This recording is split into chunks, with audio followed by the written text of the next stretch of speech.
Hello and welcome to Dollar Fundamentals. My name, of course, is Fabian, and I want to wish everyone a happy Veterans Day, and hopefully you guys are out there enjoying it safely and having fun. All right, so today we want to talk about military strategy combined with debt. And you might ask, how can military strategy and debt go hand in hand? Well, since today's Veterans Day, we're going to combine them. Okay, so the first military strategy we're going to talk about today is the flanking maneuver. Now, in military terms, the flanking maneuver is when you attack the enemy from the sides. You basically do not want to attack the enemy head on. This is a strategic point in where you will attack the enemy at the weakest point. So when it comes to our finances, when it comes to debt in particular, you want to make sure that your debt is broken up from the smallest debt onto the largest debt. So we're going to pull the flanking maneuver here, and we're going to take on the smallest debt first, to make sure that it's a manageable debt and we can get it out of the way so we can move on to the biggest debt and keep on moving up the line. The second military strategy we're going to be looking at is called the raid-in.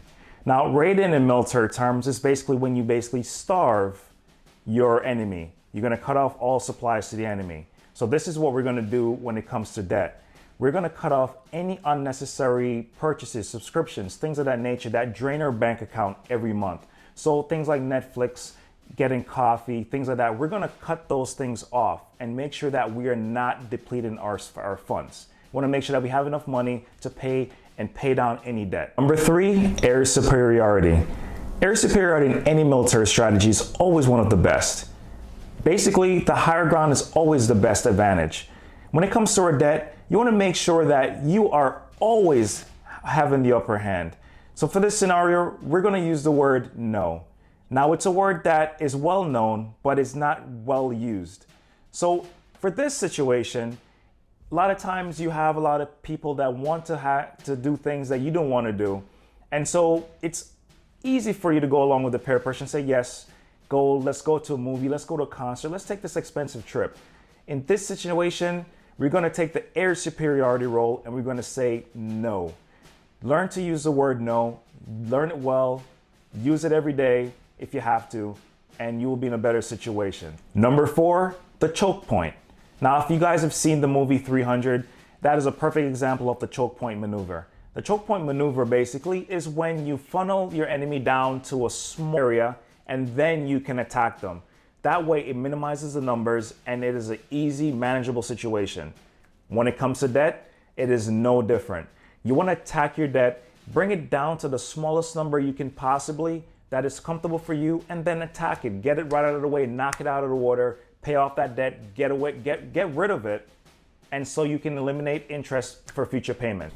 Number five, the feint. The feint maneuver, or otherwise known as a fake out, which is used mostly in football. It is used in a military strategy as well. But in this situation, we're going to talk about the fake out, the feint, when it comes to purchases. Now, a lot of people, we take on large loans in order to defer the payments, to make the payments smaller over a longer period of time. Perfect example is the mortgage payment. A lot of people, we do take the 30-year mortgage thinking that it's going to be a longer period, so then the payments are a lot smaller. So in this situation, not because it's a 30-year loan, that means you have to take 30 years to pay off the loan.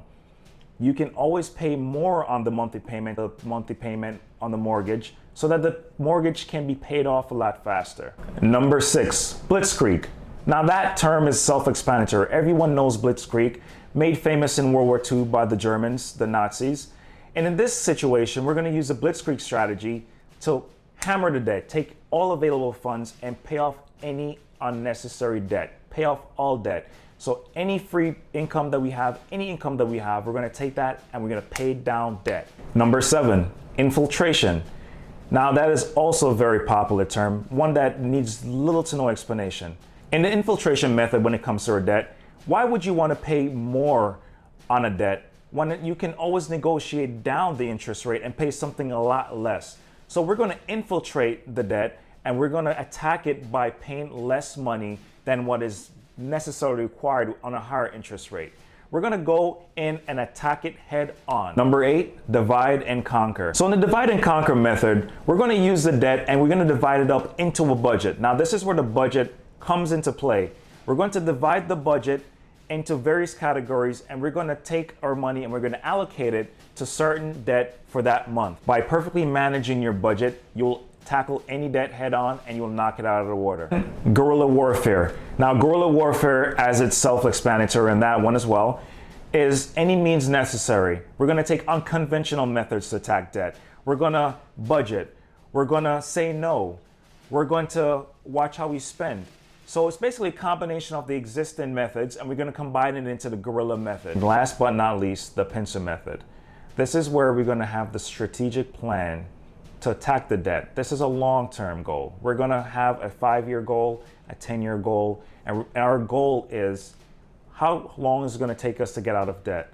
What are my plans? What are the strategies we're going to take to get to our goals? Where will I be in 5 years, 10 years? These are the methods we're going to look at into getting out of debt. There you have it, our top 10 military strategy in regarding to tackling debt. Enjoy the rest of the evening. Thank you.